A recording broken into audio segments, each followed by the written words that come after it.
Hi friends, இன்றைக்கி கார தோசை நான் எப்படி பண்ணுறேன்னு பார்க்கலாம் வாங்க. இதில் பச்சை பயிறு, உங்களுக்கு தேவையான பருப்பெல்லாம் ஆட் பண்ணிக்கலாம். சன்னா கூட ஆட் பண்ணிக்கலாம், நல்லா தான் இருக்கும்.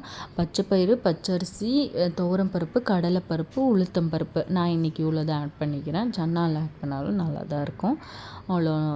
அதுக்கப்புறம் இதெல்லாம் நல்லா ஊற வச்சுட்டு கொஞ்சம் நேரம் ஊற வச்சுருங்க. ஒரு 1 hour 2 hours அப்படியே ஊற வச்சுட்டு இதில் அப்படியே காஞ்ச மிளகா, இதுலேயே காஞ்ச மிளகா, அதுக்கப்புறமா சின்ன பீஸ் தேங்காய், ரொம்ப சின்ன பீஸ், நம்ம விரல் சைஸ் இருக்கிற மாதிரி சின்ன பீஸ் தேங்காய் எடுத்து அதை குட்டி குட்டியாக கட் பண்ணி போட்டு, அப்புறம் இஞ்சி பூண்டு ஒரு சின்ன பீஸ் இஞ்சி பூண்டு, ஒரு 2-3 பல் அப்படி, இல்லை ஒரு 4 பல் பூண்டு. அப்புறம் இதெல்லாம் ஊற வச்சுட்டு நல்லா அரைச்சிக்கோங்க மிக்ஸி ஜாரில் போட்டு.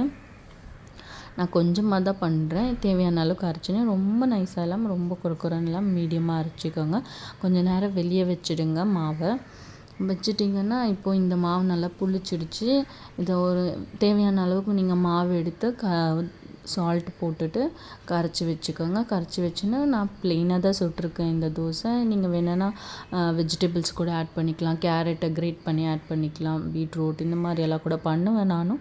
பட் ஆனால் இன்றைக்கி நான் பண்ணலை, பிகாஸ் டைம் இல்லை. அதனால் நான் இன்றைக்கி அப்படியே ப்ளெயினாகவே சுட்டுட்டேன். பட் ஆனால் இந்த தோசையை சூடாக சாப்பிடுங்க, அப்போ தான் நல்லாயிருக்கும். ஆறி போச்சுன்னா நல்லா இருக்காது. செஞ்சு சூடாக செஞ்சு அப்போவே சாப்பிட்ருங்க, ஓகேங்களா?